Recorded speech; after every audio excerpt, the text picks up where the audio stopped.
하나님의 말씀 구약성경 창세기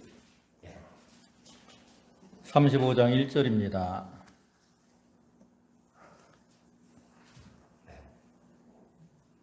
창세기 35장 1절부터 7절까지 말씀입니다. 봉독하겠습니다. 하나님이 야곱에게 이르시되 일어나 베델로 올라가서 거기 거주하며 내가 내 형 에서의 낯을 피하여 도망하던 때에 내게 나타났던 하나님께 거기서 제단을 쌓으라 하신지라. 이에 야곱이 이에 자기 집안 사람과 자기와 함께한 모든 자에게 이르되 너희 중에 있는 이방 신상들을 버리고 자신을 정결하게 하고 너희들의 의복을 바꾸어 입으라. 우리가 일어나 베델로 올라가자. 내 환난 날에 내게 응답하시며 내가 가는 길에서 나와 함께 하신 하나님께 내가 거기서 제단을 쌓으려 하노라 하매 그들이 자기 손에 있는 모든 이방 신상들과 자기 귀에 있는 귀고리들을 야곱에게 주는지라. 야곱이 그것들을 세겜 근처 상수리나무 아래에 묻고 그들이 떠났으나 하나님이 그 사면 고을들로 크게 두려워하게 하셨으므로 야곱의 아들들을 추격하는 자가 없었더라.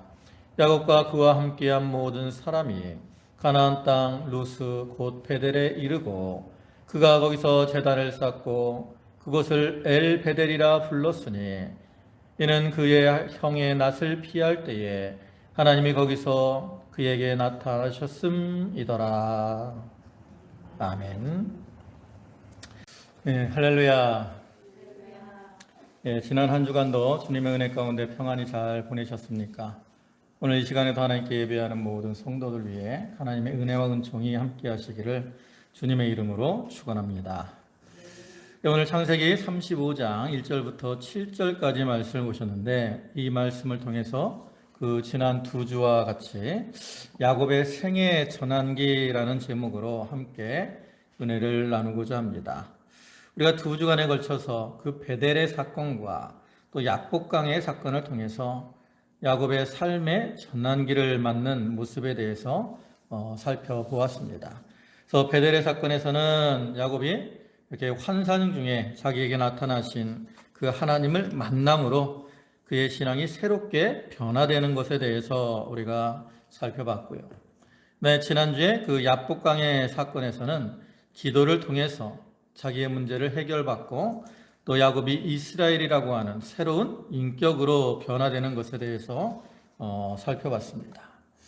오늘은 이제 마지막 시간으로서 그 세겜에 있었던 사건으로 인해 근심과 염려에 빠졌던 야곱이 하나님의 명령을 따라 베델로 올라가는 그러한 모습을 통해서 은혜를 받고자 합니다. 전에도 말씀을 드렸지만 야곱이 이제 하란에서 한 20여 년을 거하다가 하나님의 명령을 따라서 가나안 땅으로 돌아오게 됩니다. 그리고 가나안 땅에 돌아왔을 때 그 형 에서로 인해서 마음이 답답하고 두려움에 빠졌지만 그 약복강의 기도를 통해서 하나님의 은혜를 입었고 이제 형 에서와 화해를 하게 되죠. 근데 이렇게 이제 하나님의 은혜를 입어서 형 에서와 화해를 하게 됐으면 그리고 그를 통해서 평안을 얻었으면 야곱이 참 하나님이 원하시는 곳에 가서 하나님의 뜻대로 하나님을 섬기며 살아야 되는 것이 마땅하다는 거죠. 그런데 야곱은 그렇지가 않았어요. 창세기 33장 17절의 말씀을 보면 야곱은 숫곳에 이르러 자기를 위하여 집을 짓고 그의 가축을 위하여 우릿간을 지었으므로 그 땅 이름을 숫곳이라 부르더라. 이렇게 말씀하고 있는 것처럼 또 야곱은 안일주의에 빠져서 자기를 위해서 집을 짓고 또 세상의 것, 즉 자기의 가축들을 위해서 우릿간을 짓고 거기서 숫곳에 머물었습니다. 그리고 이제 거기서 더 나아가서 세겜으로 가서 거기에 땅을 사고 거기에 장막을 치고 머물게 되죠. 근데 이렇게 야곱이 세겜에 머문 결과가 뭡니까? 세겜에 머물다가 이제 34장에 나타나는 것처럼 그 야곱의 딸인 디나가 세겜성 사람들을 구경하러 나갔다가 그 성의 성주의 아들인 세겜에게 강간을 당하고 말죠. 그리고 그의 분노한 그 아들들, 특별히 이 시므온과 레위가 이 디나를 아내로 달라고 하는 그 세겜을 속여서 할례를 받게 하고, 그 다음에 그들이 고통당할 때에 세겜성을 쳐서 세겜성 사람들을 죽이고 그들의 것을 노략해오는 이러한 악을 행하게 됩니다. 그래서 그로 인해서 이제 야곱은 그 주위의 사람들이 자기를 칠까 하는 두려움에 빠지게 되었다라는 거죠. 이러한 야곱의 모습은 오늘날 우리가 하나님의 은혜를 받았음에도 불구하고 하나님의 뜻대로 살지 않고 자기를 위해서 또 세상의 것을 위해서 살아가고 그로 인해서 어려움을 만나는 사람들의 모습을 보여주는 것이라고 할 수 있습니다. 근데 오늘 본문의 말씀은 이러한 어려움을 만났을 때 해결받을 수 있는, 그 문제를 해결받을 수 있는 비결이 무엇인가를 우리에게 보여주죠.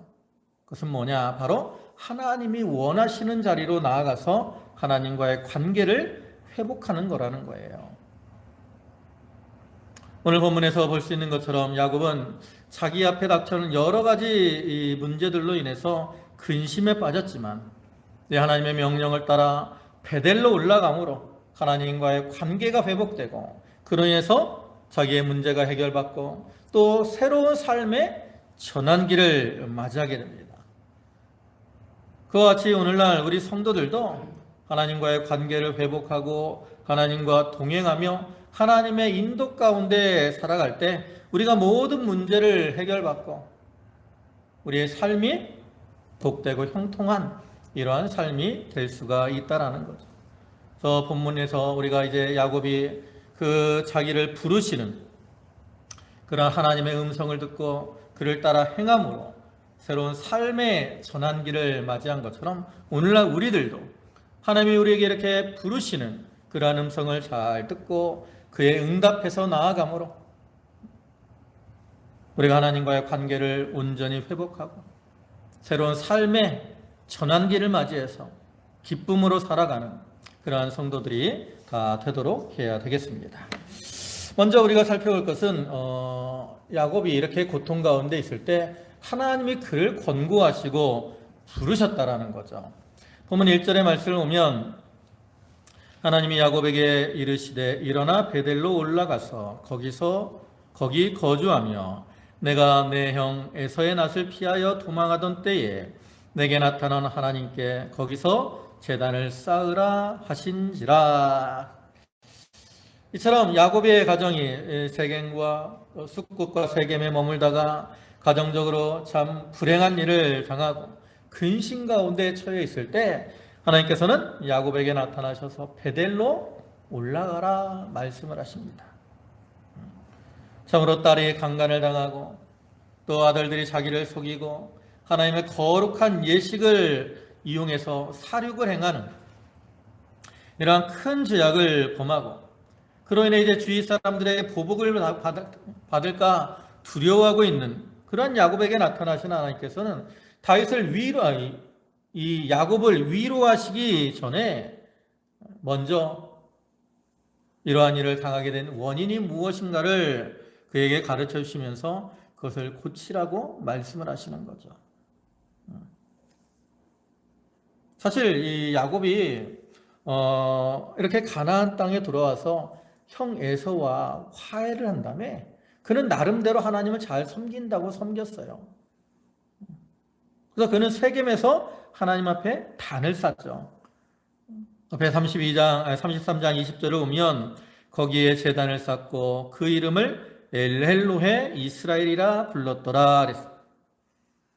야곱이 이렇게 세겜에 단을 쌓고 하나님의 이름을 부릅니다. 여기 엘헬로헤 이스라엘이라 그랬는데 이것은 하나님, 이스라엘의 하나님이라는 뜻이 하나님을 찬양하는 그러한 의미라고 할 수 있죠. 그가 이렇게 제단을 쌓은 것은 자기를 이렇게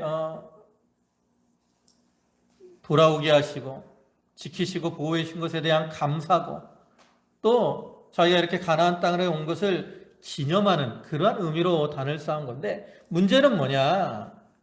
이렇게 열심히 단을 쌓았지만 그것이 하나님의 뜻대로 단을 쌓은 게 아니고 자기 생각대로 단을 쌓은 거라는 거죠. 그가 과거에 이렇게 하란으로 도망갈 때 베델에서 하나님 앞에 단을 쌓겠다라고 분명히 약속을 했거든요. 근데 그는 베델로 올라가지 않고 이렇게 세겜에 머물면서 거기서 단을 쌓은 거예요. 그러니까 이것이 하나님의 뜻에 맞지 않기 때문에 그 가정에 하나님의 징계가 임하는 거죠. 그래서 야곱은 이렇게 자기의 가정에 이제 이러한 고난이 닥쳐왔을 때 이것이 어느 정도 하나님의 징계로 임한 것이다라는 것을 깨달았어요. 그걸 어떻게 하느냐? 34장 5절에 야곱이 그 딸 디나를 그가 더럽혔다 함을 들었으나 자기의 아들들이 들에서 목축함으로 그들이 돌아오기까지 잠잠하였고 그랬는데, 이와 같이 야곱이 잠잠한 것은 인간적으로 생각할 때는 자기의 세력이 약하기 때문에 잠잠한 것이기도 하지만, 더 큰 이유는 뭐냐면 왜 우리 가정에 이러한 문제가 닥쳤는가, 이렇게 기도하면서 묵상하면서 하나님의 뜻을 찾은 거라는 거죠. 그래서 야곱이 이렇게 참 하나님의 뜻을 찾으며 자기 행위를 돌아볼 때 하나님께서는 말씀으로 그의 잘못을 지적하시면서 또한 그를 권고해 주고 계시는 겁니다. 우리가 룻기를 보면 이제 그 나오미의 가정이 모압으로 갔다가 돌아오게 되죠. 그때 돌아올 때 보면 룻기 1장 6절에 그 여인이 모압 지방에서 여호와께서 자기 백성을 돌보시다 그들에게 양식을 주셨다함을 듣고 이에 두 며느리와 함께 일어나 모압 지방에서 돌아오려 하여, 이렇게 베들레헴을 떠나 모압으로 갔던 나오미가 다시 이제 모압에서 베들레헴으로 돌아오려고 하잖아요. 나오미가 이렇게 베들레헴으로 돌아오기를 결심을 한 이유가 뭡니까? 그것은 바로 하나님께서 자기 백성을 돌아보사 그들에게 양식을 주셨다함을 들었기 때문에. 여기 돌아보사라는 말을 옛날 그 개혁성에서 권고하셨다라고 말씀하시죠. 그러니까 과거에 이스라엘 백성들이 이렇게 죄악을 범할 때 하나님께서 그들을 징계하셔서 그 땅에 흉년이 임하게 하셨어요. 그러나 이제 그들이 회개하고 돌이키니까 하나님께서 그들을 권고하시고 돌보시고 그들에게 다시 이제 은혜를 더하셔서 그 땅의 양식을 얻게 하셨다라는 거죠. 그래서 나오미가 그 소식을 들었을 때 이것이 이스라엘 백성에게만 임하는 권고가 아니라 참으로 그 상태가 기근을 만난 것과 같은 괴로운 상황에 있는 자기를 권고하시는 것으로 깨달았다라는 거죠. 그렇기 때문에 이제 나오미는 모압에서 베들레헴으로 돌아가려고 하는 거예요. 여러분, 지금 이 모압에 거하고 있는 나오미의 상태가 어떻습니까?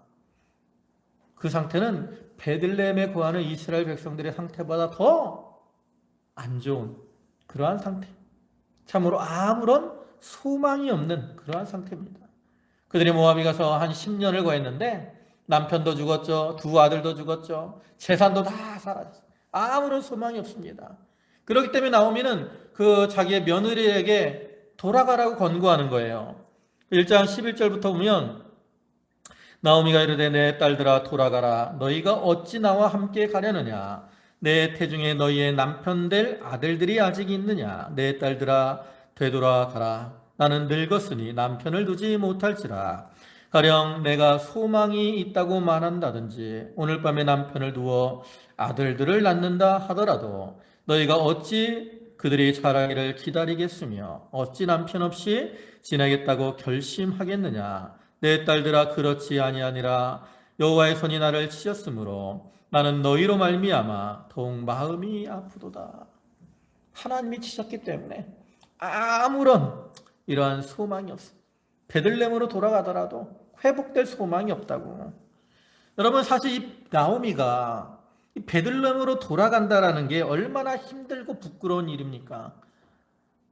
우리가 고향을 떠나서 잘 돼서 고향을 가면 참 금이환영인데 이 쫄딱 망해가지고 돌아간다는 게 쉽지 않잖아요.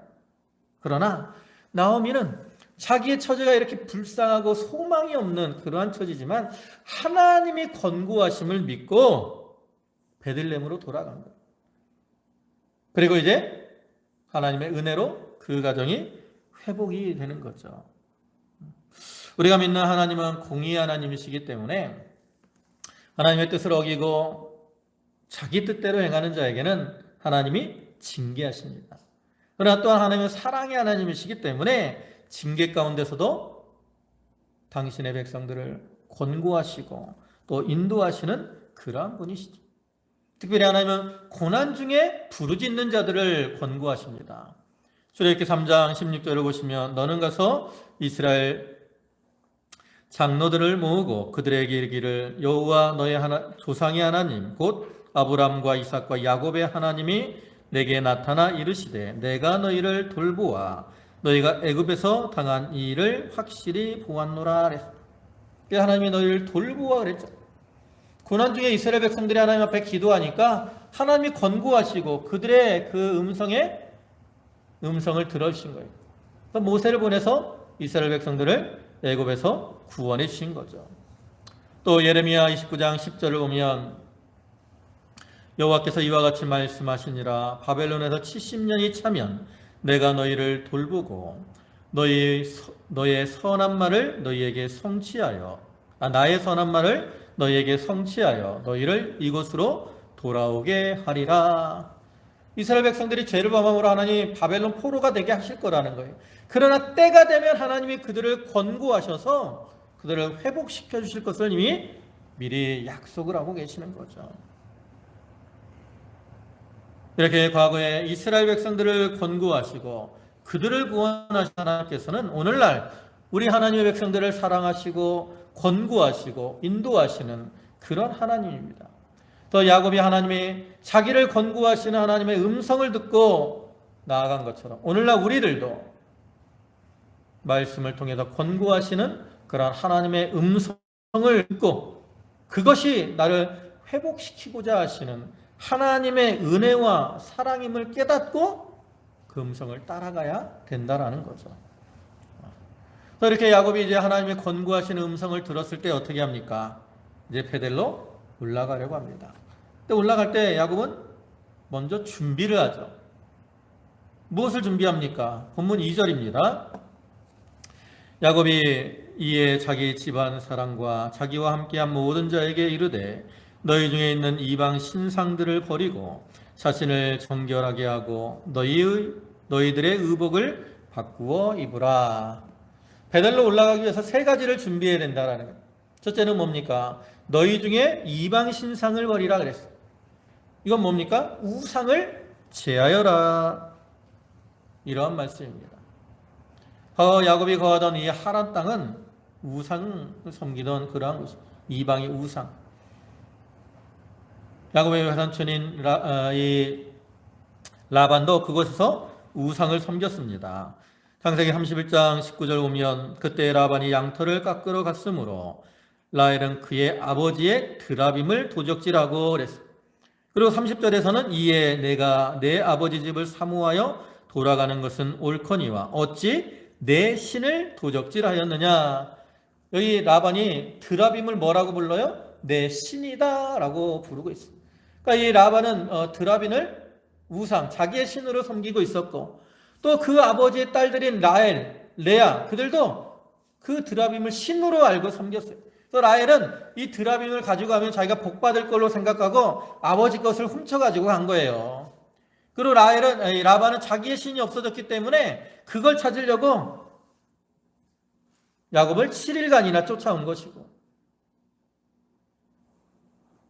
근데 라헬이 이제 아버지가 왔을 때 그걸 이제 말 안장 밑에 숨겨놓고 거짓으로 아버지를 속여가지고 드라빔을 여전히 가지고 있다고. 그러니까 라헬은 계속해서 이 드라빔을 신으로 섬기고 있는 거죠. 뭐 라헬만 그렇겠어요? 뭐 레아나 그 지역에 살던 다른 모든 가족들도 대부분 그러한 모습으로 살았을 것이 분명하고요. 또 그다음에 이제 그들이 가나안 땅에 들어와서 거한 곳이 어디예요? 숫곳과 세겜이라 그랬잖아요. 거긴 가나안 족속들이 거합니다. 그들은 이방의 우상을 섬기는 그러한 자들이죠. 그렇게 하나님이 이스라엘 백성들이 가나안 땅에 들어갈 때 그 땅 백성을 다 진멸하라고 한 것은 그들이 섬기는 우상을 섬기게 될까봐 염려해서 그런 거라고. 그래서 이 야곱과 그 가족들이 이 숫곳과 세겜에 거했을 때 그 지역 사람들의 영향을 받아서 우상을 섬겼을 가능성이 많아요. 특별히 앞에 이제 34장 1절 보면 그 디나가 그 땅의 딸들을 보러 나갔다 그랬잖아요. 그 사람들과 교제하며 친밀하게 지내려고 한 것을 보면 이 야곱의 딸들이, 야곱의 이 자녀들이 그 이방 풍속을 따라가고 그들의 우상을 숨겼을 것이 분명하다라는 거죠. 그래서 야곱은 이렇게 자기는 하나님을 섬겼지만 이렇게 자기의 가족들 또 따라온 종들 그들의 우상을 섬기고 있었기 때문에 이제 베델로 올라가서 하나님과의 관계를 회복하기 위해서 이와 같이 먼저 이방 신상을 제하라 명령을 하고 있는 겁니다. 여러분 우상이 뭡니까? 우상은 우리가 신앙적으로 볼 때 하나님보다 더 사랑하고 의지하고 두려워하는 것을 우상이라 그래요. 우리가 우상을 가지고 있으면 하나님을 바로 섬길 수가 없습니다. 우리가 우상을 하나님과의 관계, 하나님 앞에 바로 나아가기 위해서는 우상을 제거하는 것이 필요하죠. 오늘날은 우리가 물론 보이는 우상을 섬기지는 않지만 여전히 보이지 않는 것들을 우상으로 섬기는 경우가 많아요. 사도행전 5장을 보면 아나니아와 삽비라와 같이 돈이 우상이 된 사람들이 있어요. 그들이 하나님을 섬긴다고 하고 자기의 재산을 바친다고 하다가 돈이 우상이 되어서 일부를 숨김으로 그리고 성령을 속임으로 죽임을 당하고 말았잖아요. 또 어떤 사람은 권세가 우상이 되기도 합니다. 어떤 사람은 명예가, 어떤 사람은 자식이, 어떤 사람은 남편이나 아내. 또 골로새 3장 5절에 오면 끝에 뭐라 그래요? 탐심은 우상 숭배니라. 탐심이 우상이 되기도 해요. 오늘날은 물질 만능 시대이기 때문에 많은 사람들이 물질에 대한 탐욕을 가지고 나갑니다. 그게 우상이 되는 거예요. 또 사무엘상 15장 23절에서는 뭐라 그래요? 완고한 것은 사신우사에게 절하는 것과 같다 그랬죠. 이게 뭡니까? 완고한 거, 자기 고집으로 나가는 게 우상이라는 거예요. 여러분 우리가 신앙생활하면서 가장 고치기 힘든 게 뭔지 아세요? 자기 고집입니다. 교회에서 봉사도 열심히 하고 충성을 다하는 것 같은데 고집이 센 사람이 있어요. 그래서 우리는 이러한 우상들을 제거해야 돼요. 하나님과의 관계를 바로 하기 위해서.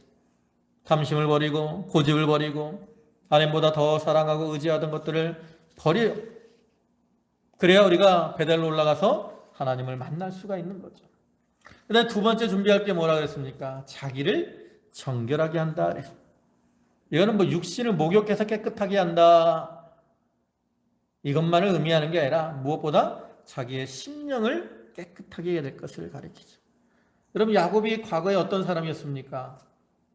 야곱의 이름의 뜻이 뭐라 그랬어요? 발뒤꿈치를 잡은 자, 욕심을 따라 사는 사람이었고 그 욕심을 따라 야곱은 남을 속이는 일을 아주 많이 했던 이러한 사람이었어요. 형을 속이고 아버지를 속이고 또 외삼촌도 속이고. 근데 야곱만 그랬나요? 야곱의 가족들도 다 야곱을 따라 남을 속이는 일을 많이 했어요. 여러분 야곱이 결혼할 때 처음에 그 아내에게 속죠. 레아가 라헬인 것처럼 속여가지고 야곱과 결혼을 합니다. 또 라헬은 아까도 앞에도 얘기했지만 아버지의 드라빔을 훔치고 그 다음에 아버지를 속여서 그것을 숨겼죠. 야곱의 아들들도 마찬가지예요. 야곱의 아들들도 이 세겜이 자기 동생 디나를 강간한 것에 대해서 분을 품고 거짓으로 그들과 약속을 맺을 것처럼 너희가 할례를 받으면 우리가 너희와 교제하겠다 속여가지고 그들이 할례를 받았을 때 세겜 성 사람들을 죽이고 그들의 것을 노략했어요. 또 뒤에 37장을 오면 형들이 요셉을 죽이려고 하다가 미디안 상인들에게 팔잖아요.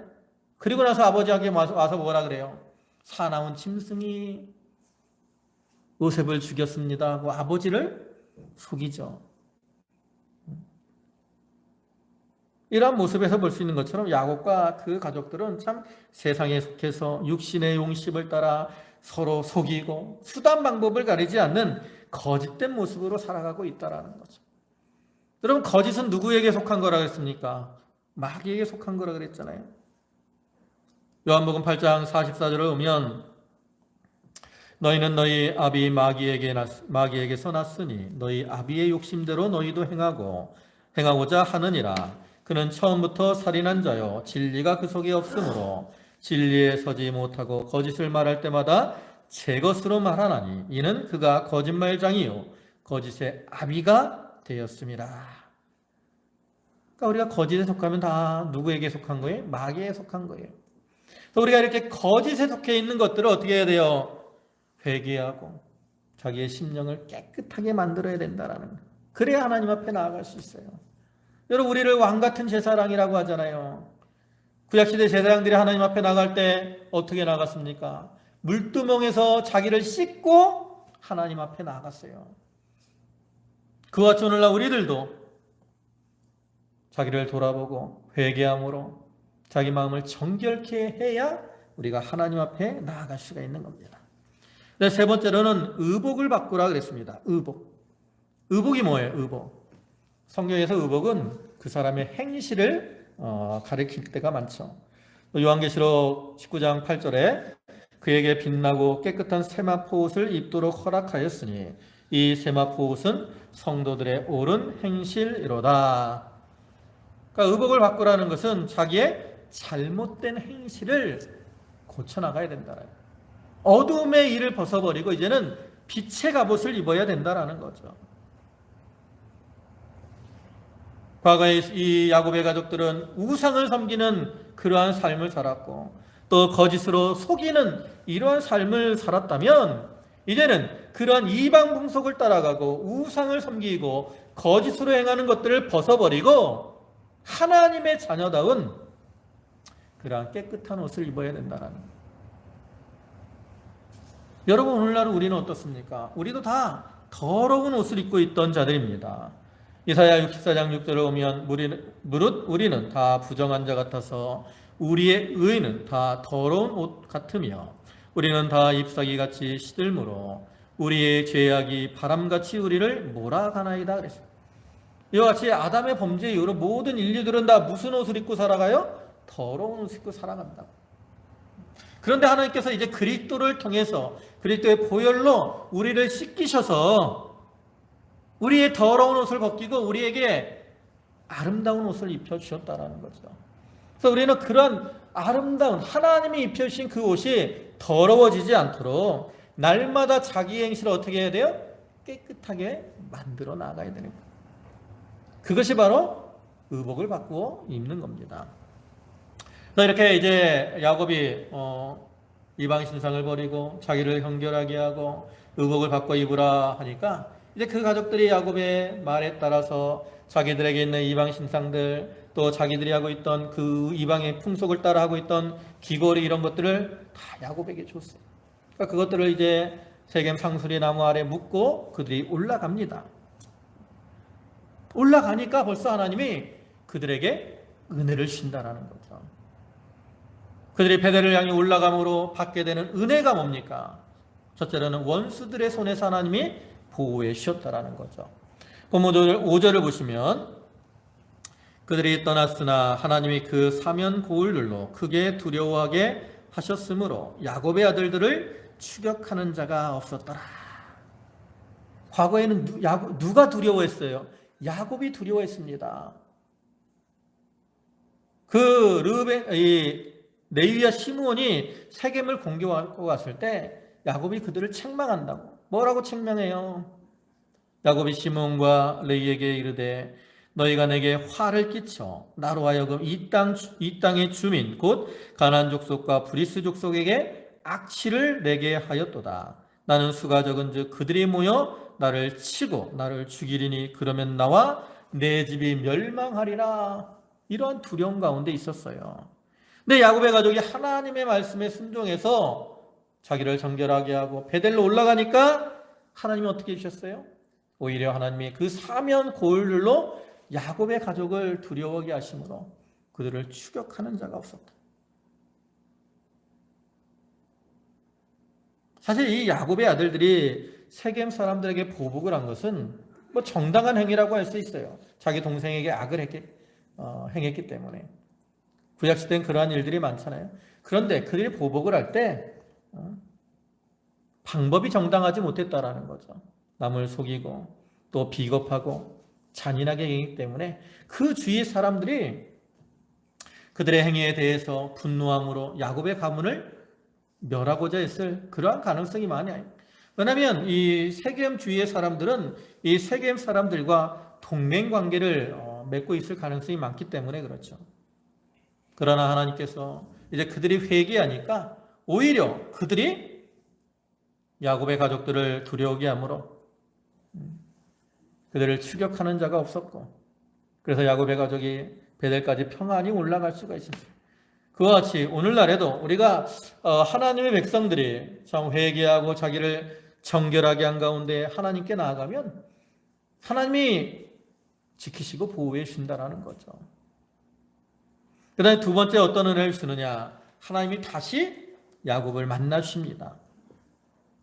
우리가 32장부터의 말씀을 보면 야곱이 이제 하란을 떠나서 가나안 땅으로 올 때 하나님이 나타나셔서 그와 함께 하시고 또 군대로 보호하시고 야복강에서 만나주시고 또 형 에서와의 문제를 해결해 주셨어요. 근데 그들이 숫곳에 거하고 세겜에 거할 때는 하나님이 야곱에게 나타나시지 않았다라는 거죠. 그렇기 때문에 그들에게 징계가 임한 거예요.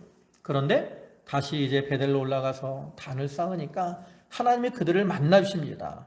보면 7절 보시면 그가 거기서 제단을 쌓고 그곳 이름을 엘베델이라 불렀으니 이는 그의 형의 낯을 피할 때에 하나님이 거기서 그에게 나타나셨음이더라. 과거에 하나님이 나타나셨는데 다시 그곳을 엘베델이라 불렀어요. 베델의 하나님. 이 말은 야곱이 거기서 하나님을 다시 만났음을 의미하는 거죠. 하나님 만난 감격에 이렇게 엘베델, 베델의 하나님 이렇게 고백을 하는 겁니다. 여러분, 우리 성도들에게 있어서 하나님을 만나는 것보다 더 큰 기쁨과 즐거움이 없죠. 그래서 세상에서도 이 사랑하는 사람과 함께 있는 것만으로도 기쁨이 충만한 것처럼 우리 성도들이 하나님과 함께하는 것만으로도 우리가 복되고 기쁨이 충만하며 또 심령의 천국을 이루게 되는 거죠. 하나님이 이렇게 자기를 찾는 자들을 만나주셔요. 예레미야 29장 13절을 보시면 너희가 온 마음으로 나를 구하면 나를 찾을 것이요 나를 만나리라 그랬어요. 찾으면 만나주시는 그러한 하나님, 하나님을 만남으로 이러한 기쁨을 누리는 우리가 되도록 해야 되겠습니다. 근데 마지막으로는 어떤 은혜를 주느냐, 다시 축복의 언약을 회복시켜 주셨습니다. 뒤에 이제 10절부터 12절까지 말씀을 보면 하나님이 그에게 이르시되 내 이름이 야곱이지만은 내 이름을 다시는 야곱이라 부르지 않겠고 이스라엘이 내 이름이 되리라 하시고 그가 그의 이름을 이스라엘이라 부르시고 하나님이 그에게 이르시되 나는 전능한 하나님이라 생육하고 번성하라 한 백성과 백성들의 총회가 내게서 나오고 왕들이 내 허리에서 나오리라. 내가 아브람과 이삭에게 준 땅을 내게 주고 내가 내 후손에게 그 땅을 주리라. 하나님이 다시금 주시는 축복이 뭡니까? 이스라엘이라 하는 이름. 근데 이 약속들은 이때만 준 게 아니에요. 이미 과거에 준 겁니다. 그 이스라엘이라 하는 이름도 벌써 그 약복강 사건에서 32장에서 주셨고 또 생육하고 번성하라 하는 약속도 축복도 아버지 이삭을 통해서 받았어요.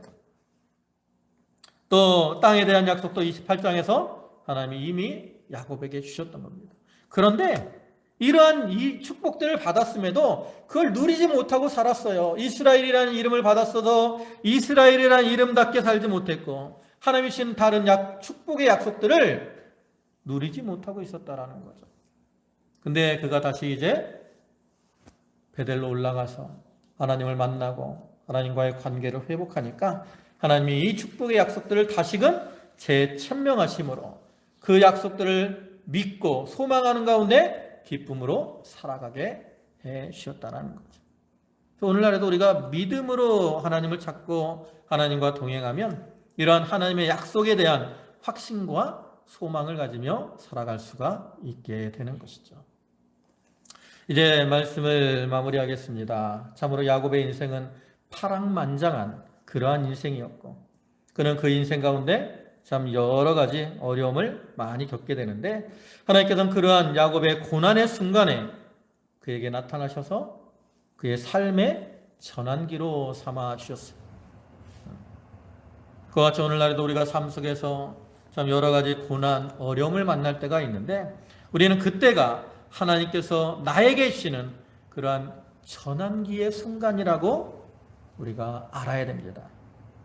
그래서 우리가 그러한 순간에 야곱과 같이 하나님을 만나고 또 하나님께 간절히 기도하며 자신을 정결케 하고 하나님께 가까이 나아감으로 하나님의 은혜와 긍휼 그리고 축복을 받아서 자기의 삶을 변화시키는 그러한 자가 되어야 되겠습니다. 이 시간 하나님께 예배하는 모든 성도와 가정에 이러한 은혜와 축복이 함께 하시기를 주님의 이름으로 축원합니다. 아멘. 기도하시겠습니다. 만유의 주가 되시고 만복의 근원이 되시는 주님, 야곱이 삶 속에서 참 많은 환난과 어려움을 당했습니다. 그러나 하나님께서 그러한 야곱의 고난의 순간을 그의 삶의 전환기로 삼아주셔서 베델에서 그를 만나주시고 야복강에서 회개를 통해서 거꾸러지게 하시고 이제 다시 베델로 올라갈 때 자기를 정결하게 하고 하나님께 나아감으로 하나님과의 관계를 회복함으로 야곱의 삶이 변화가 된 것처럼 아버지 하나님, 오늘날 우리들도 우리의 삶 속에서 만나게 되는 이런 전환기의 시점에서 하나님이 원하시는 대로 기도하며 정결하게 하고 하나님을 찾고 하나님께 가까이 나아감으로 하나님의 은혜와 긍휼을 입어서 우리의 삶이 변화되는 은혜와 은총이 있게 하여 주시옵소서. 아버지 하나님, 저희들 연약합니다. 부족합니다. 넘어지고 실족할 때가 많습니다. 그러나 그때도 함께 하시는 하나님이심을 저희가 확신하고 하나님을 의지함으로 모든 어려움을 이겨나가게 하시고 이제 우리의 삶이 주님 안에서 변화되며 하나님이 기뻐하시는 삶이 되게 하여 주시옵소서. 아버지 하나님, 오늘도 귀한 주의로 허락하시고 저희를 불러주심에 감사를 드립니다. 저 성도들 감사함으로 주님께 예물들을 드렸사오니 바치는 손길과 심령을 기억하여 주시고 성령의 은혜와 은총으로 충만케 채워 주시옵소서. 감사를 드리오며 예수님의 이름으로 기도 올리옵나이다. 아멘.